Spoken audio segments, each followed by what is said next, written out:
सबसे पहले बात थोड़ी इतिहास की और मेरे एक सवाल की, और सवाल ये कि ऐसी जरूरत क्या आन पड़ी थी इंसानों को कि उनको एटॉमिक बॉम्ब जैसी बेहद खतरनाक चीज को बनाना पड़ा। तो बात सन 1938 की है, जब वर्ल्ड वॉर शुरू होने में सिर्फ एक साल बाकी था। जर्मनी का एक वैज्ञानिक जिनका नाम ओटो हान था, वो बर्लिन की एक लैब में काम कर रहे थे और तभी उन्होंने एक बहुत कमाल की खोज करी, और ये थी न्यूक्लियर एनर्जी। अगर हम किसी एटम के न्यूक्लियस को स्प्लिट कर दें तो बहुत बड़े पैमाने पर ऊर्जा बाहर निकलती है, और यही ओटो हान ने डिस्कवर किया। और जैसे ही दुनिया को ओटो हान की इस डिस्कवरी के बारे में पता चला तो अमेरिकी राष्ट्रपति फ्रैंकलिन डी रूजवेल्ट को बहुत चिंता होने लगी कि जर्मनी के लोगों के पास ऐसी कोई शक्ति आ गई है जिससे वो अब न्यूक्लियर वेपन बनाने लगेंगे। अब उनको चिंता हुई तो उन्होंने अपने सारे वैज्ञानिकों को बुलाया, मिलिट्री के बड़े बड़े अफसरों को बुलाया, और उन्होंने उनको ऑर्डर दिया कि इससे पहले कि जर्मनी ये वेपन बना ले, तुम सभी मिलकर इस वेपन पर काम करो और एक ऐसा ही वेपन हमारे लिए तैयार करो।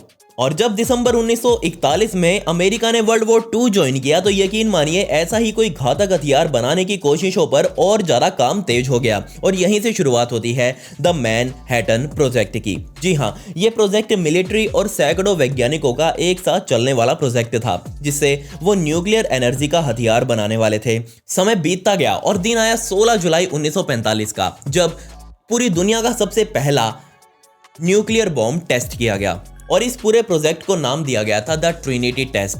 ये 1 किलो टन का दुनिया का सबसे पहला यानी कि अमेरिका द्वारा बनाया गया न्यूक्लियर बॉम्ब था, जिसे सोकोरो न्यू मैक्सिको के ऊपर गिराया गया था।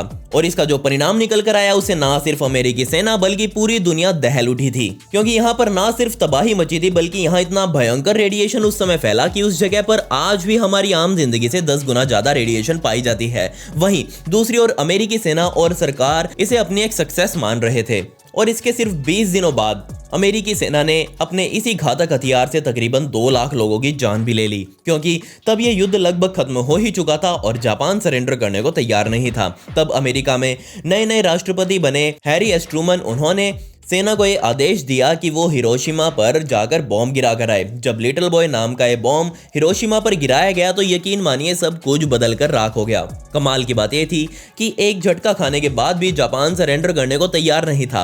इसके बाद ट्रूमन ने एक और झटका जापान को देने की सोची, और अब की बार निशाना था नागासाकी शहर, और अब की बार बॉम्ब का नाम था फैट मैन, जो कि लिटिल बॉय से भी ज्यादा पावरफुल और बड़ा था। इस बॉम्ब ने नागासाकी का 7 किलोमीटर का एरिया पूरी तरह से तबाह कर रख दिया, और इसके बाद शुरू हुई वहां रेडियो एक्टिव बारिश, और इस बारिश ने वहां मौजूद सभी लोगों को जलाकर राख कर दिया। ये सब हालात देखने के बाद जापान के राजा ने अपना सरेंडर कर दिया, लेकिन 2 लाख से ज्यादा जानें अब तक जा चुकी थी। पर अंत में एलाइज देश ये युद्ध जीत चुके थे, और इसके बाद यूनाइटेड नेशन बनी, और इस यूनाइटेड नेशन ने सबसे पहले बात बोली कि अब वो कभी एटॉमिक हथियारों का इस्तेमाल नहीं करने देगी।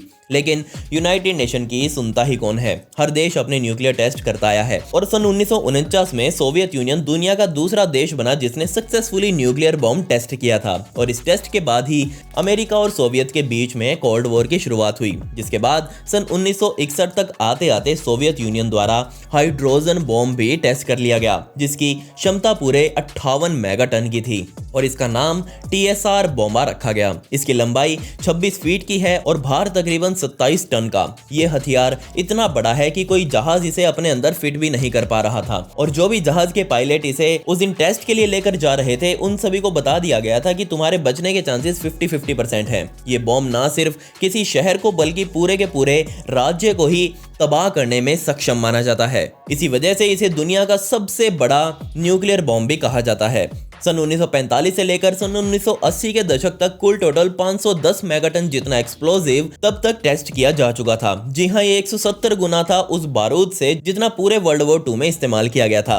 सन 1980 तक आते आते यूनाइटेड किंगडम, फ्रांस और चाइना भी इस लिस्ट में शामिल हो चुके थे। और अगर आप किसी धमाके वाली जगह से 100 या 150 किलोमीटर दूर भी खड़े हों तो भी आपके शरीर से इतनी भारी मात्रा में रेडिएशंस पास होंगी जिसके परिणाम बहुत भयानक होंगे। ये ना दिखने वाली किरणें आपके शरीर को पेनिट्रेट करती हुई ये सीधा आपकी स्किन को नुकसान पहुंचाएंगी, और ना सिर्फ स्किन को बल्कि ये अंदरूनी अंगों को भी खत्म कर देंगी। वो सेल्स जो आपके बाल बनाती हैं वो सभी सेल्स मर जाएंगी। आपके खून में मौजूद व्हाइट ब्लड सेल्स भी एक झटके में खत्म हो जाएंगी। जिससे आपका इम्यून सिस्टम खराब होगा और यहाँ तक कि ये रेज आपके डीएनए पर भी हमला करती हैं, जिससे वो टूट कर म्यूटेट होना शुरू कर देता है। चलो मान लेते हैं अगर आपने इस रेडिएशन की मार को खुद से बचा भी लिया, लेकिन खुश मत होइए, क्योंकि ये सारा नुकसान आपको आज नहीं तो कल या फिर सालों बाद मौत के घाट उतार देगा। ऐसा ही कुछ होता आया है हिरोशिमा और नागासाकी के लोगों के साथ। बदकिस्मती से ये सिर्फ उस पीढ़ी को नहीं बल्कि आने वाली अभी तक की पीढ़ियों को अपना तोहफा देते आए हैं, क्योंकि डीएनए म्यूटेशन पीढ़ी दर पीढ़ी चलता रहता है। लेकिन अब सवाल उठता है कि इन बॉम्ब्स में आखिर ऐसा है क्या जो इन्हें इतना खतरनाक बनाता है, और कैसे ये इंसान इन छोटे छोटे बारूद वाले बॉम्ब से बढ़कर इन हाइड्रोजन बॉम्ब तक पहुंच गए, और वो भी कुछ ही सालों में। तो इसका पता लगाने के लिए हमें फिर से हमारे जर्मन साइंटिस्ट ओटो हान के पास चलना होगा। जी हाँ, उस आदमी ने ना सिर्फ न्यूक्लियर एनर्जी का आविष्कार किया था, बल्कि उसने ही न्यूक्लियर फिजन का भी पता लगा लिया था, और यही न्यूक्लियर फिजन इस पूरे एटम बॉम्ब को संभालता है। चलिए, ये तो हमें पता है कि ब्रह्मांड में मौजूद हर चीज, यकीन मानिए हर चीज एटम से बनी हुई है, और ये एटम इतने छोटे होते हैं कि आप इन्हें अपने माइक्रोस्कोप से देख भी नहीं सकते। ये हर जगह मौजूद हैं, और ऐसे ही हर एटम के अंदर एक न्यूक्लियस मौजूद होता है, जिसके अंदर प्रोटॉन्स मौजूद होते हैं जो कि अपने अंदर पॉजिटिव चार्ज रखते हैं। इसके अलावा इसमें न्यूट्रॉन्स भरे होते हैं जिनके ऊपर कोई चार्ज नहीं होता। ये दोनों चीजें एक दूसरे से बहुत टाइटली चिपकी रहती हैं और न्यूक्लियस बनाती हैं, और इन दोनों को आपस में चिपके रहने के लिए बहुत बड़ी मात्रा में ऊर्जा चाहिए होती है। ये प्रोटॉन्स आपस में एक जैसे चार्ज होने के बाद भी कैसे चिपक जाते हैं, क्योंकि आम भाषा में कहूँ तो आप मैग्नेट को ही देख लीजिए। अगर हम मैग्नेट के एक जैसे पोल्स को पास लेकर आएंगे तो वो ऑब्वियसली एक दूसरे को रिपेल करेंगे, चिपकेंगे नहीं, रिपेल करेंगे। तो मेरा सवाल ये है कि प्रोटॉन्स भी तो सेम चार्ज के हैं, तो वो एक दूसरे को रिपेल क्यों नहीं कर रहे? तो यहाँ आपको समझने की जरूरत है कि यहाँ एक ऐसी एनर्जी मौजूद है जो बहुत दबाव के साथ इन प्रोटॉन्स के बीच एक बॉन्ड बनाए हुए है। और सोचकर देखिए, अगर हम उस बॉन्ड को तोड़ दें तो ऑब्वियसली यही अंदर भरे हुए प्रोटॉन्स एक दूसरे से दूर भागेंगे और अंदर भरी हुई एनर्जी रिलीज हो जाएगी। इसी प्रोसेस को न्यूक्लियर फिजन कहा जाता है। दुनिया भर में ज्यादातर एटम बॉम्ब्स वो सभी इसी प्रिंसिपल पर बने हुए हैं। लेकिन आप कहेंगे कि जब ये एटम हैं ही इतने छोटे, तो हम इन पर काम कैसे करते हैं? तो मैं आपको इसके पीछे की पूरी कहानी सुनाता हूँ। किसी भी न्यूक्लियस को तोड़ने के लिए एक न्यूट्रॉन को उस न्यूक्लियस पर बहुत तेजी से फायर किया जाता है। जैसे ही ये न्यूक्लियस से हिट करता है तो वो उस न्यूक्लियस को दो हिस्सों में तोड़ देता है, और हमारे सामने बन जाती है दो छोटी छोटी न्यूक्लियाई, और इन्हीं न्यूक्लियाई के साथ बहुत सारी एनर्जी भी रिलीज होती है। और हर बार इन्हीं न्यूक्लियाई में से कुछ न्यूट्रॉन्स अपने आप निकल जाते हैं, और वो न्यूट्रॉन्स अपने साथ वाले बाकी के एटम्स को हिट करते हैं, और यहाँ एक चेन रिएक्शन शुरू हो जाती है, और कुछ इस तरह से बहुत बड़ी मात्रा में हीट एनर्जी को पैदा किया जाता है, जो कि कुछ ही सेकंड्स में तबाही को अंजाम दे सकती है। और ये वो प्रोसेस था जो सभी न्यूक्लियर वेपन्स में इस्तेमाल किया जाता है। ये ना सिर्फ न्यूक्लियर वेपन्स में बल्कि न्यूक्लियर प्लांट्स में भी बिजली इसी प्रोसेस से पैदा की जाती है। लेकिन यहाँ पर एक और तरीका है न्यूक्लियर एनर्जी को पैदा करने का, जिसे हम न्यूक्लियर फ्यूजन के नाम से जानते हैं। फिजन और फ्यूजन कंफ्यूज मत होइएगा, फिजन अलग है, फ्यूजन अलग है। जिन्होंने नॉन मेडिकल से 12th या फिर बीएससी या फिर कुछ भी बीटेक वगैरह कर रखी हो, केमिस्ट्री जिन्होंने पढ़ी हो, उनको फिजन और फ्यूजन का मतलब पता होगा। खैर, यकीन मानिए ये न्यूक्लियर फिजन से भी बहुत ज्यादा शक्तिशाली है, और इसी को इस्तेमाल करके हाइड्रोजन बॉम्ब जैसे घातक हथियार इस दुनिया में पैदा हुए। और यहाँ पर बजाय एटम्स को तोड़ने के बल्कि पहले से ही टूटे हुए एटम्स को आपस में जोड़ा जाता है। लेकिन यहाँ शर्त ये है कि ये फ्यूजन सिर्फ छोटे एटम्स पर ही किया जा सकता है, जैसे कि हाइड्रोजन, जिसके न्यूक्लियस में सिर्फ एक ही प्रोटॉन भरा होता है। आमतौर पर दो हाइड्रोजन के एटम एक दूसरे को दूर भगाते हैं, क्योंकि वो दोनों एक ही तरह के यानी कि पॉजिटिवली चार्ज होते हैं। लेकिन अगर हम किसी तरीके से इन दोनों एटम्स के ऊपर दबाव बनाकर इन्हें एक दूसरे में मिला दें, तो इनके मिलने के बाद बहुत बड़ी मात्रा में ऊर्जा इनके अंदर से रिलीज होगी। लेकिन अब सवाल उठता है कि हम इतना दबाव लेकर कहां से आए कि वो इन दोनों एटम्स को फ्यूज करवा दें?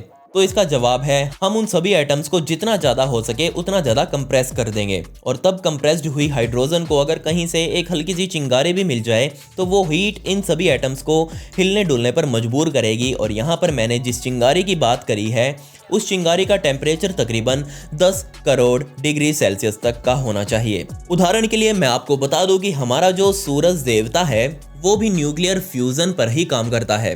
क्योंकि सूरज की कोर में इतना ज्यादा प्रेशर मौजूद है कि वहां पर हाइड्रोजन और यहां तक कि हीलियम के एटम भी एक दूसरे के अंदर फ्यूज हो जाते हैं। इसलिए हमारे यहां पर शुरुआती हीट देने के लिए किसी भी हाइड्रोजन बॉम्ब में छोटे पैमाने पर वही न्यूक्लियर फिजन वाली प्रोसेस की जाती है और उसे पैदा हुए तापमान से उस कंप्रेस्ड हाइड्रोजन में न्यूक्लियर फ्यूजन अपने आप हो जाता है और तब पैदा होता है ये जो आप अपनी स्क्रीन पर देख रहे हैं। यकीन मानिए जिस टाइम ये हाइड्रोजन बॉम्ब फटता है उस टाइम इसका तापमान सूरज की सतह से भी 7 गुना ज़्यादा होता है, बहुत ज़्यादा है। खैर, पिछली वीडियो का शाउट आउट महेंद्र को and comment pick me to get shout out in next video. आपको ये वीडियो कैसी लगी कमेंट्स में वो भी बता दें।